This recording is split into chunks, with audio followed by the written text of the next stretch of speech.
എല്ലാവർക്കും കൊമേഴ്സ് ടോപ്പറിന്റെ പുതിയൊരു വീഡിയോയിലേക്ക് സ്വാഗതം. നമ്മൾ കഴിഞ്ഞ ക്ലാസ്സിൽ ഡിസ്കസ് ചെയ്തിട്ടുണ്ടായിരുന്നത് ഇൻട്രൊഡക്ഷൻ ടു അക്കൗണ്ടിങ്ങിന്റെ ബേസിക് ടേമിനെ കുറിച്ചായിരുന്നു ഡിസ്കസ് ചെയ്തിട്ടുണ്ടായിരുന്നത്. അപ്പോൾ നിങ്ങൾ ആദ്യമായിട്ടാണ് നമ്മുടെ വീഡിയോ കാണുന്നുണ്ടെങ്കിൽ ഒന്ന് സബ്സ്ക്രൈബ് ചെയ്യുക. അതുപോലെ തന്നെ നിങ്ങൾക്ക് ഇഷ്ടപ്പെട്ടു എന്ന് തോന്നുകയാണെങ്കിൽ ഒന്ന് ലൈക്ക് ചെയ്യുക. അതുപോലെ നിങ്ങളുടെ ഫ്രണ്ട്സിലേക്ക് എത്താൻ വേണ്ടി ഷെയർ ചെയ്യുക. ഓക്കെ, അപ്പോൾ നമുക്ക് നമ്മുടെ ക്ലാസ്സിലേക്ക് കടക്കാം. ഇന്ന് നമ്മൾ ഡിസ്കസ് ചെയ്യാൻ പോകുന്ന പുതിയ ടേമാണ് ലാബിലിറ്റി. ഓക്കെ, നമ്മുടെ ടേമാണ് ലാബിലിറ്റി. ലാബിലിറ്റി എന്ന് പറഞ്ഞിട്ടുണ്ടെങ്കിൽ അതിന്റെ മലയാളം വേർഡാണ് ബാധ്യത. ഓക്കെ, ബാധ്യത. അപ്പൊ എന്താണ് ബാധ്യത? ഒരു വ്യക്തിയോടോ ഒരു സ്ഥാപനത്തിനോടോ ബിസിനസ്സിനുള്ള ബാധ്യതയാണ് എന്ത് പറയാ? ലാബിലിറ്റി എന്ന് പറയാ. ഞാൻ ഒന്നുകൂടെ പറയാം. ബിസിനസ്സിന് ഏതെങ്കിലും ഒരു വ്യക്തിയോടോ അതുപോലെ ഏതെങ്കിലും ഒരു സ്ഥാപനത്തോടോ ഉള്ള ബാധ്യതയാണ് നമ്മൾ എന്ത് കാണിക്കുക? ലാബിലിറ്റി എന്ന് പറഞ്ഞിട്ട് വിശേഷിപ്പിക്കുക. ഉദാഹരണം പറയുകയാണെങ്കിൽ, ഞാനിപ്പോ ബാങ്കിൽ നിന്ന് ലോൺ എടുത്തു. ആ ലോണ് തിരിച്ചടക്കുക എന്നുള്ളത് എന്താണ്? എന്റെ ബാധ്യതയാണ്. ഓക്കെ, ഞാനിപ്പോ എന്റെ ഫ്രണ്ടിന്റെ കയ്യിൽ നിന്ന് എന്ത് ചെയ്തു? കുറച്ച് പൈസ കടം വാങ്ങിച്ചു. ആ കടം വാങ്ങിച്ച പൈസ തിരിച്ചു കൊടുക്കണം എന്നുള്ളത് എന്താ? എന്റെ ബാധ്യതയാണ്. ഓക്കെ, അതേപോലെ തന്നെ ബിസിനസ്സും ലോൺ എടുക്കും. ആ ലോൺ എടുത്ത പൈസ എന്ത് വേണം? തിരിച്ചടക്കണം. ആ തിരിച്ചടക്കണം എന്നുള്ളത് എന്താണ്? ബിസിനസിന്റെ ബാധ്യതയാണ്. ഇത് തന്നെയാണ് സിമ്പിൾ ആയിട്ട് ഉദ്ദേശിക്കുന്നത്. ഒരു ബിസിനസ്സിന് വ്യക്തിയോടോ സ്ഥാപനത്തോടോ ഉള്ള ബാധ്യതയാണ് എന്ത് പറയാ? Liability. Liability is the debt owing by business to others. Okay, ഈ ലാബിലിറ്റിയെ തന്നെ നമ്മൾ എന്ത് ചെയ്യുന്നുണ്ട്? രണ്ടായി തരംതിരിച്ചിരിക്കുന്നുണ്ട്. എത്ര?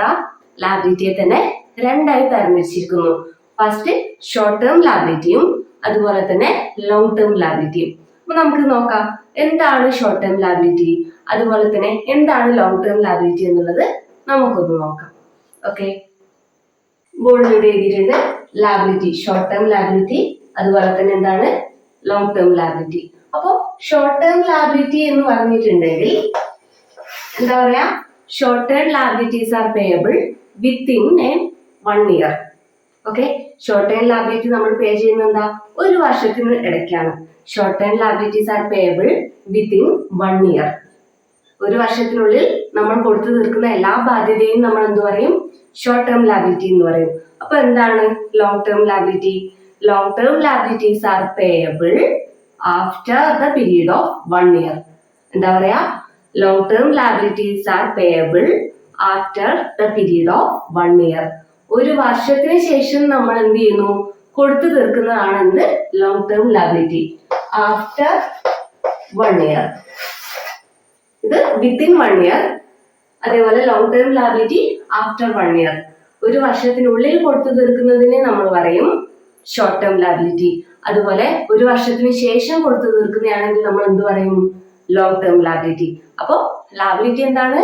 ഒരു ബിസിനസ്സിന് ഒരു വ്യക്തിയോടോ സ്ഥാപനത്തോടോ ഉള്ള ബാധ്യതയാണ് നമ്മൾ എന്ത് പറയാ? ലാബിലിറ്റി. ആ ലാബിലിറ്റി രണ്ട് വിധത്തിലുണ്ട്. ഷോർട്ട് ടേം ലാബിലിറ്റിയും ഉണ്ട്, അതുപോലെ തന്നെ ലോങ് ടേം ലാബിലിറ്റി ഉണ്ട്. ഒരു വർഷത്തിനുള്ളിൽ കൊടുത്തു തീർക്കുകയാണെങ്കിൽ നമ്മൾ അതിന് പറയും ഷോർട്ട് ടേം ലാബിലിറ്റി എന്നും, അതുപോലെ തന്നെ ഒരു വർഷത്തിൽ കൂടുതൽ കാലം കൊണ്ടാണ് നമ്മൾ ആ ബാധ്യത തീർക്കുന്നത് എങ്കിൽ നമ്മൾ അതിന് എന്ത് പറയും? ലോങ് ടേം ലാബിലിറ്റി എന്ന് പറയും. ഉദാഹരണമായിട്ട്, ഞാനിപ്പോ ഒരു വ്യക്തിയുടെ കയ്യിൽ നിന്ന് കടം വാങ്ങിച്ചു. ഞാൻ പറയും 2 മാസം കഴിഞ്ഞിട്ട് തരാമെന്ന് പറയുന്നു. അങ്ങനെയാണെങ്കിൽ അത് ഷോർട്ട് ടേം ലാബിലിറ്റി ആണ്. ഇനി ഞാനിപ്പോ ഒരു ഹൗസിംഗ് ലോൺ എടുത്തു. ഒരു 10 വർഷത്തേക്കാണ് ലോണിന്റെ ഡ്യൂറേഷൻ. അങ്ങനെയാണെങ്കിൽ അതെന്താ പറയാ? അത് ലോങ് ടേം ലാബിലിറ്റി ആണ്. ഓക്കെ, അപ്പൊ ലാബിലിറ്റി എത്രയുണ്ട്? ഷോർട്ട് ടേം ലാബിലിറ്റിയും ഉണ്ട്, അതുപോലെ തന്നെ ലോങ് ടേം ലാബിലിറ്റി ഉണ്ട്. ഷോർട്ട് ടേം ലാബിലിറ്റി ആണെങ്കിൽ ഒരു വർഷത്തിനുള്ളിൽ നമ്മൾ കൊടുത്തു തീർക്കുന്നു. അതുപോലെ ലോങ് ടേം ലാബിലിറ്റി ആണെങ്കിലോ ഒരു വർഷത്തിന് ശേഷമാണ് നമ്മൾ കൊടുത്തു തീർക്കുക. അപ്പൊ ലാബിലിറ്റി എന്താണെന്നും പഠിക്കുക. അതേപോലെ തന്നെ ലാബിലിറ്റി 2 ടൈപ്പ് ഉണ്ട് എന്നുള്ളതും കൂടെ മനസ്സിലാക്കുക. ഓക്കെ, നമുക്ക് അടുത്ത ടേമിലേക്ക് നോക്കാം. അപ്പോ ബോർഡിൽ എഴുതിയ അടുത്ത ടേമാണ് എക്സ്പെൻസ്. അടുത്ത നമ്മൾ പഠിക്കാൻ പോകുന്നതാണ് എന്ത്? എക്സ്പെൻസിനെ കുറിച്ചിട്ട്. എന്താണ് എക്സ്പെൻസ്? എക്സ്പെൻസ് എന്താന്ന് ചോദിച്ചാൽ നമ്മൾ പറയും it is the cost consumed four generating revenue. Revenue എന്ന് വെച്ചാൽ എന്താ? വരുമാനം. വരുമാനം ഉണ്ടാക്കാൻ വേണ്ടിയിട്ട് നമ്മൾ ചെലവാക്കുന്ന ആ പൈസ അല്ലെങ്കിൽ ആ കോസ്റ്റ്, അതിനെയാണ് നമ്മൾ എന്ത് പറയാ? എക്സ്പെൻസ്. ഉദാഹരണം ഞാൻ പറയാം. എന്റെ ബിസിനസ്സിലെ കറണ്ട് ബില്ല് ഞാൻ അടച്ചു. അതെന്താണ്? എക്സ്പെൻസ് ആണ്. കറണ്ട് ബില്ല് അടച്ചാൽ മാത്രമേ എന്റെ കമ്പനിയിൽ എന്ത് ചെയ്യുള്ളൂ? പവർ സപ്ലൈ ഉണ്ടാവുള്ളൂ. സ്മൂത്ത് ആയിട്ട് വർക്ക് ചെയ്യണമെങ്കിൽ എന്ത് വേണം? പവർ സപ്ലൈ വേണം. അപ്പൊ ആ പവർ സപ്ലൈ എന്താണ്? എന്റെ പ്രൊഡക്ഷനെ ബന്ധപ്പെട്ടിരിക്കുന്നു. അപ്പൊ എന്താണ്, ആ പ്രൊഡക്ഷൻ നടന്നാൽ മാത്രമേ എനിക്ക് ഗുഡ്സ് ഉണ്ടാവുള്ളൂ. അപ്പൊ എന്താണ് ഈ എക്സ്പെൻസ് എന്ന് വെച്ചാൽ it is the cost consumed four generating revenue. ഈ റവന്യൂ ഉണ്ടാക്കാൻ വേണ്ടി നമ്മൾ എന്തെങ്കിലും രീതിയിൽ ബിസിനസ്സിൽ പൈസ ചെലവാക്കുന്നുണ്ടെങ്കിൽ അതിനെയാണ് നമ്മൾ എന്ത് പറയാ, എക്സ്പെൻസ്. എന്റെ കമ്പനിയിലെ എംപ്ലോയീസിന് ഞാൻ സാലറി കൊടുത്തു, അതെന്താണ്, എക്സ്പെൻസ്. എംപ്ലോയീസ് വർക്ക് ചെയ്താൽ മാത്രമേ കമ്പനി നല്ല രീതിയിൽ പോവുള്ളൂ, എങ്കിൽ മാത്രമേ എനിക്ക് എന്തുണ്ടാവുള്ളൂ, റവന്യൂ ഉണ്ടാവുള്ളൂ. അങ്ങനെ റവന്യൂ ഉണ്ടാവാൻ വേണ്ടി ഞാൻ എന്ത് ചെയ്യണം, ഞാൻ പൈസ കൊടുക്കണം. ആ കൊടുക്കുന്ന പൈസക്കാണ് നമ്മൾ പറയാ എക്സ്പെൻസ്. ഓക്കെ, അപ്പൊ എന്താണ് expense? It is the cost consumed four generating revenue. Revenue ഉണ്ടാക്കുക എന്ന ഉദ്ദേശത്തോടു കൂടി നമ്മൾ ചെലവാക്കുന്ന ആ ഒരു എമൗണ്ടിന് പറയുന്ന പേരാണ് എക്സ്പെൻസ്. ഓക്കെ, ഇനി അടുത്ത ടേം.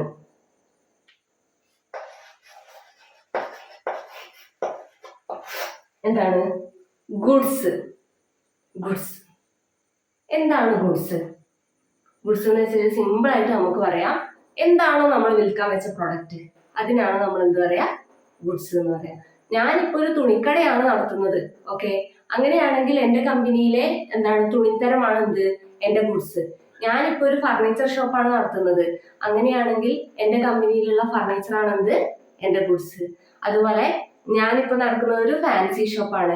എന്റെ കമ്പനിയിലെ ഫാൻസി ഐറ്റംസ് ആണ് എന്ത്, എന്റെ ഗുഡ്സ്. അങ്ങനെ നമ്മൾ വിൽക്കാൻ വെച്ചേ, അതായത് എല്ലാ പ്രൊഡക്റ്റിനെയും നമ്മൾ എന്ത് പറയും, ഗുഡ്സ്. ഇപ്പം നമ്മൾ ഇനി കുറച്ച് കഴിയുമ്പോൾ പറയും പർച്ചേസ്ഡ് ഗുഡ്സ് ഫോർ ക്യാഷ്.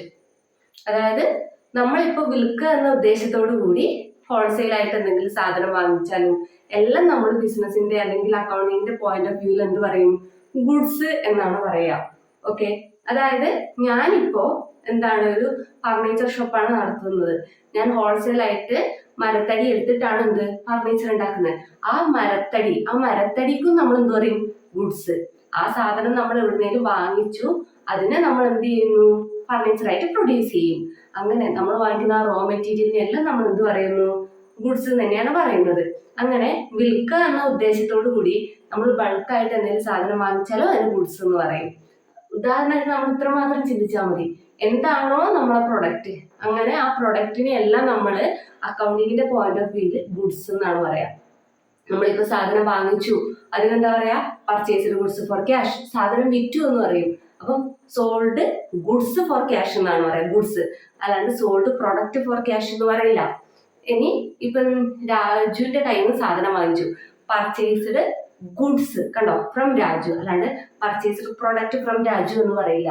ആരുടെ കയ്യിൽ നിന്നാണ് വാങ്ങിച്ചത്, ആയിരിക്കാ വിറ്റത്, എന്തായാലും നമ്മൾ എന്ത് ചെയ്യും, ഗുഡ്സ് ഗുഡ്സ് എന്ന് പറഞ്ഞിട്ട് ഡിനോട്ട് ചെയ്യും. ഓക്കെ, അതാണ് നമ്മൾ അക്കൗണ്ടിങ്ങിലെ എന്നും നമ്മൾ ഉപയോഗിക്കുന്ന ഒരു ടേം. അപ്പൊ ഇതെന്താണ് ഗുഡ്സ് എന്ന് വിചാരിച്ചിട്ട് കൺഫ്യൂഷൻ അടിക്കേണ്ട കാര്യമില്ല. ഗുഡ്സ് എന്ന് വെച്ചിട്ടുണ്ടെങ്കിൽ പ്രൊഡക്റ്റ് എന്നുള്ള രീതിയിൽ മൈൻഡിൽ വെച്ചാൽ മതി. ഓക്കെ, ബോർഡിൽ എഴുതിയ അടുത്ത ടേമാണ് എക്സ്പെൻസ്. അടുത്ത നമ്മൾ പഠിക്കാൻ പോകുന്നതാണ് എന്ത്, എക്സ്പെൻസിനെ കുറിച്ചിട്ട്. എന്താണ് എക്സ്പെൻസ്? എക്സ്പെൻസ് എന്താണെന്ന് ചോദിച്ചാൽ നമ്മൾ പറയും it is the cost consumed four generating revenue. Revenue എന്ന് വെച്ചാൽ എന്താ, വരുമാനം. വരുമാനം ഉണ്ടാക്കാൻ വേണ്ടിയിട്ട് നമ്മൾ ചെലവാക്കുന്ന ആ പൈസ അല്ലെങ്കിൽ ആ കോസ്റ്റ്, അതിനെയാണ് നമ്മൾ എന്ത് പറയാ, എക്സ്പെൻസ്. ഉദാഹരണം ഞാൻ പറയാം, എന്റെ ബിസിനസ്സിലെ കറണ്ട് ബില്ല് ഞാൻ അടച്ചു, അതെന്താണ്, എക്സ്പെൻസ് ആണ്. കറണ്ട് ബില്ല് അടച്ചാൽ മാത്രമേ എന്റെ കമ്പനിയിൽ എന്ത് ചെയ്യുള്ളൂ, പവർ സപ്ലൈ ഉണ്ടാവുള്ളൂ. സ്മൂത്ത് ആയിട്ട് വർക്ക് ചെയ്യണമെങ്കിൽ എന്ത് വേണം, പവർ സപ്ലൈ വേണം. അപ്പൊ ആ പവർ സപ്ലൈ എന്താണ്, എന്റെ പ്രൊഡക്ഷനെ ബന്ധപ്പെട്ടിരിക്കുന്നു. അപ്പൊ എന്താണ്, ആ പ്രൊഡക്ഷൻ നടന്നാൽ മാത്രമേ എനിക്ക് ഗുഡ്സ് ഉണ്ടാവുള്ളൂ. അപ്പൊ എന്താണ് ഈ എക്സ്പെൻസ് എന്ന് വെച്ചാൽ it is the cost consumed four generating revenue. ഈ റവന്യൂ ഉണ്ടാക്കാൻ വേണ്ടി നമ്മൾ എന്തെങ്കിലും രീതിയിൽ ബിസിനസ്സിൽ പൈസ ചെലവാക്കുന്നുണ്ടെങ്കിൽ അതിനെയാണ് നമ്മൾ എന്ത് പറയാ, എക്സ്പെൻസ്. എന്റെ കമ്പനിയിലെ എംപ്ലോയീസിന് ഞാൻ സാലറി കൊടുത്തു, അതെന്താണ്, എക്സ്പെൻസ്. എംപ്ലോയീസ് വർക്ക് ചെയ്താൽ മാത്രമേ കമ്പനി നല്ല രീതിയിൽ പോവുള്ളൂ, എങ്കിൽ മാത്രമേ എനിക്ക് എന്തുണ്ടാവുള്ളൂ, റവന്യൂ ഉണ്ടാവുള്ളൂ. അങ്ങനെ റവന്യൂ ഉണ്ടാവാൻ വേണ്ടി ഞാൻ എന്ത് ചെയ്യണം, ഞാൻ പൈസ കൊടുക്കണം. ആ കൊടുക്കുന്ന പൈസക്കാണ് നമ്മൾ പറയാ എക്സ്പെൻസ്. ഓക്കെ, അപ്പൊ എന്താണ് expense? It is the cost consumed four generating revenue. Revenue ഉണ്ടാക്കുക എന്ന ഉദ്ദേശത്തോടു കൂടി നമ്മൾ ചെലവാക്കുന്ന ആ ഒരു എമൗണ്ടിന് പറയുന്ന പേരാണ് എക്സ്പെൻസ്. ഓക്കെ, ഇനി അടുത്ത ടേം.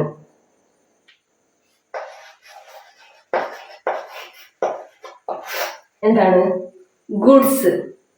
ഗുഡ്സ് എന്താണ് ഗുഡ്സ്? ഗുഡ്സ് എന്ന് വെച്ചാൽ സിമ്പിൾ ആയിട്ട് നമുക്ക് പറയാം, എന്താണോ നമ്മൾ വിൽക്കാൻ വെച്ച പ്രൊഡക്റ്റ് അതിനാണ് നമ്മൾ എന്ത് പറയാ, ഗുഡ്സ് എന്ന് പറയാ. ഞാനിപ്പോ ഒരു തുണിക്കടയാണ് നടത്തുന്നത്, ഓക്കെ, അങ്ങനെയാണെങ്കിൽ എന്റെ കമ്പനിയിലെ എന്താണ് തുണിത്തരമാണ് എന്ത്, എന്റെ ഗുഡ്സ്. ഞാനിപ്പോ ഒരു ഫർണിച്ചർ ഷോപ്പാണ് നടത്തുന്നത്, അങ്ങനെയാണെങ്കിൽ എന്റെ കമ്പനിയിലുള്ള ഫർണിച്ചർ ആണ് എന്ത്, എന്റെ ഗുഡ്സ്. അതുപോലെ ഞാനിപ്പോ നടക്കുന്നത് ഒരു ഫാൻസി ഷോപ്പാണ്, എന്റെ കമ്പനിയിലെ ഫാൻസി ഐറ്റംസ് ആണ് എന്ത്, എന്റെ ഗുഡ്സ്. അങ്ങനെ നമ്മൾ വിൽക്കാൻ വെച്ചേ, അതായത് എല്ലാ പ്രൊഡക്റ്റിനെയും നമ്മൾ എന്ത് പറയും, ഗുഡ്സ്. ഇപ്പം നമ്മൾ ഇനി കുറച്ച് കഴിയുമ്പോൾ പറയും പർച്ചേസ്ഡ് ഗുഡ്സ് ഫോർ ക്യാഷ്. അതായത് നമ്മളിപ്പോ വിൽക്കുക എന്ന ഉദ്ദേശത്തോടു കൂടി ഹോൾസെയിൽ ആയിട്ട് എന്തെങ്കിലും സാധനം വാങ്ങിച്ചാലും എല്ലാം നമ്മൾ ബിസിനസിന്റെ അല്ലെങ്കിൽ അക്കൗണ്ടിങ്ങിന്റെ പോയിന്റ് ഓഫ് വ്യൂവിൽ എന്ത് പറയും, ഗുഡ്സ് എന്നാണ് പറയാ. ഓക്കെ, അതായത് ഞാനിപ്പോ എന്താണ് ഒരു ഫർണിച്ചർ ഷോപ്പാണ് നടത്തുന്നത്, ഞാൻ ഹോൾസെയിൽ ആയിട്ട് മരത്തടി എടുത്തിട്ടാണ് എന്ത് ഫർണിച്ചർ ഉണ്ടാക്കുന്നത്. ആ മരത്തടിക്കും നമ്മൾ എന്ത് പറയും, ഗുഡ്സ്. ആ സാധനം നമ്മൾ എവിടുന്നേലും വാങ്ങിച്ചു, അതിനെ നമ്മൾ എന്ത് ചെയ്യുന്നു, ഫർണിച്ചറായിട്ട് പ്രൊഡ്യൂസ് ചെയ്യും. അങ്ങനെ നമ്മൾ വാങ്ങിക്കുന്ന ആ റോ മെറ്റീരിയലിനെ എല്ലാം നമ്മൾ എന്ത് പറയുന്നു, ഗുഡ്സ് തന്നെയാണ് പറയുന്നത്. അങ്ങനെ വിൽക്കുക എന്ന ഉദ്ദേശത്തോടു കൂടി നമ്മൾ ബൾക്കായിട്ട് എന്തെങ്കിലും സാധനം വാങ്ങിച്ചാലോ അതിന് ഗുഡ്സ് എന്ന് പറയും. ഉദാഹരണമായിട്ട് നമ്മൾ ഇത്രമാത്രം ചിന്തിച്ചാൽ മതി, എന്താണോ നമ്മളെ പ്രൊഡക്റ്റ്, അങ്ങനെ ആ പ്രൊഡക്റ്റിനെ എല്ലാം നമ്മൾ അക്കൗണ്ടിങ്ങിന്റെ പോയിന്റ് ഓഫ് വ്യൂവിൽ ഗുഡ്സ് എന്നാണ് പറയാം. നമ്മളിപ്പോ സാധനം വാങ്ങിച്ചു, അതിനെന്താ പറയാ, പർച്ചേസ്ഡ് ഗുഡ്സ് ഫോർ ക്യാഷ്. സാധനം വിറ്റു എന്ന് പറയും, അപ്പം സോൾഡ് ഗുഡ്സ് ഫോർ ക്യാഷ് എന്നാണ് പറയാം, ഗുഡ്സ്. അല്ലാണ്ട് സോൾഡ് പ്രൊഡക്റ്റ് ഫോർ ക്യാഷ് എന്ന് പറയില്ല. ഇനി ഇപ്പം രാജുവിന്റെ കയ്യിൽ നിന്ന് സാധനം വാങ്ങിച്ചു, പർച്ചേസ്ഡ് ഗുഡ്സ്, കണ്ടോ, ഫ്രം രാജു, അല്ലാണ്ട് പർച്ചേസ്ഡ് പ്രൊഡക്റ്റ് ഫ്രം രാജു എന്ന് പറയില്ല.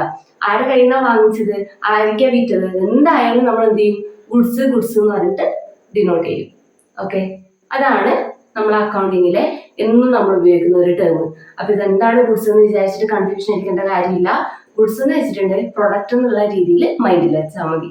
ഓക്കെ, അടുത്ത നമ്മൾ നോക്കാൻ പോകുന്ന ടേമാണ് എക്സ്പെൻഡിച്ചർ. എക്സ്പെൻസ് അല്ല, എക്സ്പെൻഡിച്ചർ. എക്സ്പെൻസും എക്സ്പെൻഡിച്ചറും രണ്ടും രണ്ടാണ്, മാറിപ്പോവാൻ പാടില്ല. എക്സ്പെൻഡിച്ചർ എന്ന് വെച്ചിട്ടുണ്ടെങ്കിൽ എന്താ പറയാ, money value paid or payable for acquiring and fixed asset. ഇല്ലേ, അസറ്റ് എന്ന് നമുക്ക് വേണമെങ്കിൽ പറയാം. എന്താ പറയാ, money value paid or payable for acquiring and fixed asset or service.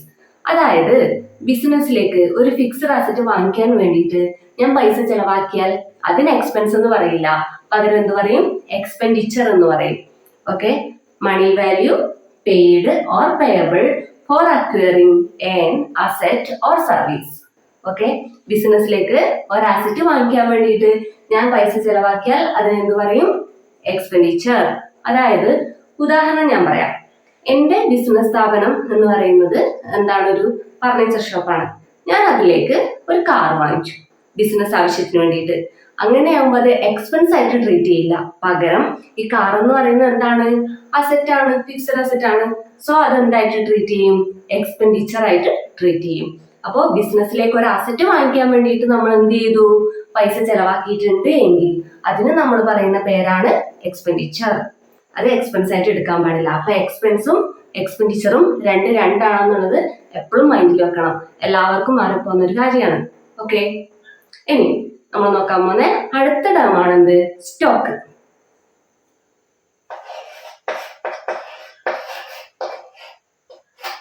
എന്താണ് സ്റ്റോക്ക്? ലാസ്റ്റ് ഇപ്പൊ നമ്മൾ നോക്കുന്നതാണ് എന്ത്, സ്റ്റോക്ക്. എന്താണ് സ്റ്റോക്ക്? നമ്മൾ കേട്ടിട്ടുണ്ടാവും, സ്റ്റോക്ക് എടുപ്പാണ്, കടയിൽ നിന്ന് തുറക്കുന്നില്ല, സ്റ്റോക്ക് എടുപ്പ് നടത്തുകയാണെന്നൊക്കെ നമ്മൾ അധികം കേൾക്കുന്ന ഒരു ടേമാണ്. എന്താണ് സ്റ്റോക്ക്? ഒന്ന് ചിന്തിച്ചു നോക്കിയേ. അതായത് സ്റ്റോക്ക് എന്ന് പറഞ്ഞിട്ടുണ്ടെങ്കിൽ എന്താ പറയാ, വിറ്റുപോകാതെ ബിസിനസ്സിൽ കിടക്കുന്ന സാധനങ്ങളെല്ലാം നമുക്ക് എന്ത് പറയാം, സ്റ്റോക്ക്. Unsold goods. എന്താ പറയാ, അൺസോൾഡ് ഗുഡ്സ്, വിറ്റുപോകാത്ത ഗുഡ്സ്, അതാണ് എന്ത്, സ്റ്റോക്ക്. അതായത് ഞാനിപ്പോ ഒരു ഫർണിച്ചർ ഷോപ്പ് ആണെങ്കിൽ എന്റെ കടയിലെ വിൽക്കാതെ അവിടെ കാണുന്ന എല്ലാ പ്രൊഡക്റ്റും ആണെന്ത്, എന്റെ സ്റ്റോക്ക്. അതേപോലെ ഞാനൊരു തുണിക്കടയാണെങ്കിൽ വിറ്റുപോകാത്ത എന്റെ കമ്പനിയിലുള്ള എല്ലാ തുണിത്തരത്തിനും ഞാൻ എന്ത് പറയും, സ്റ്റോക്ക് എന്ന് പറയും. അപ്പൊ ഏതാണോ നമ്മളെ കമ്പനി അവിടെ വിൽക്കാൻ വെച്ച എല്ലാ പ്രൊഡക്റ്റും എന്താണ്, നമ്മുടെ സ്റ്റോക്കാണ്. ഓക്കെ, അപ്പൊ what you mean by stock എന്ന് ചോദിച്ചിട്ടുണ്ടെങ്കിൽ എന്താ പറയാ, unsold goods, വിറ്റുപോകാത്ത goods, അതാണെന്ത്, stock. Okay, അപ്പോൾ ഇത്രയും ടേം നിങ്ങൾക്ക് മനസ്സിലായെന്ന് വിശ്വസിക്കുന്നു. അപ്പോൾ നമ്മൾ ഇന്ന് പഠിച്ചത് എന്തൊക്കെയായിരുന്നു? ഫസ്റ്റ് ലാബിലിറ്റി പഠിച്ചു. എന്തായിരുന്നു ലാബിലിറ്റി? ഒരു ബിസിനസിന്റെ ബാധ്യതയായിരുന്നു നമ്മൾ എന്ത് പറയാ, ലാബിലിറ്റി എന്ന് പറയുക. അതായത് ഒരു ബിസിനസ്സിന് ഒരു വ്യക്തിയോടോ സ്ഥാപനത്തോടോ ഉള്ള ബാധ്യതയാണ് നമ്മൾ എന്ത് കണക്കാക്കുന്നത്, ലാബിലിറ്റി എന്ന് പറഞ്ഞിട്ട് കണക്കാക്കുന്നത്. ലാബിലിറ്റി രണ്ട് വിധത്തിലുണ്ട്. ഏതൊക്കെയാണ്? ഷോർട്ട് ടേം ലാബിലിറ്റിയും അതുപോലെ തന്നെ ലോങ് ടേം ലാബിലിറ്റിയും.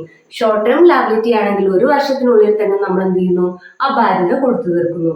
ഇനി ലോങ് ടേം ലാബിലിറ്റി ആണെങ്കിലോ ഒരു വർഷത്തിന് ശേഷമായിരിക്കും നമ്മൾ കൊടുത്തു തീർക്കുക. അതാണ് നമ്മൾ ഫസ്റ്റ് പഠിച്ച ടേം. ഓക്കെ, അതിനുശേഷം ഇന്ന് എന്താ നമ്മൾ പഠിച്ച അടുത്ത ടേം?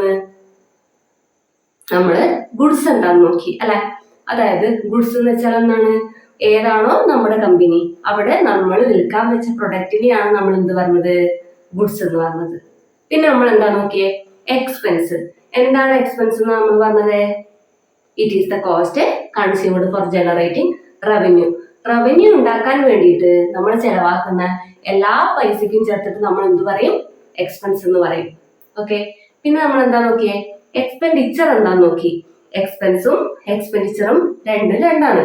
എക്സ്പെൻഡിച്ചർ എന്ന് വെച്ചിട്ടുണ്ടെങ്കിൽ എന്തായിരുന്നു?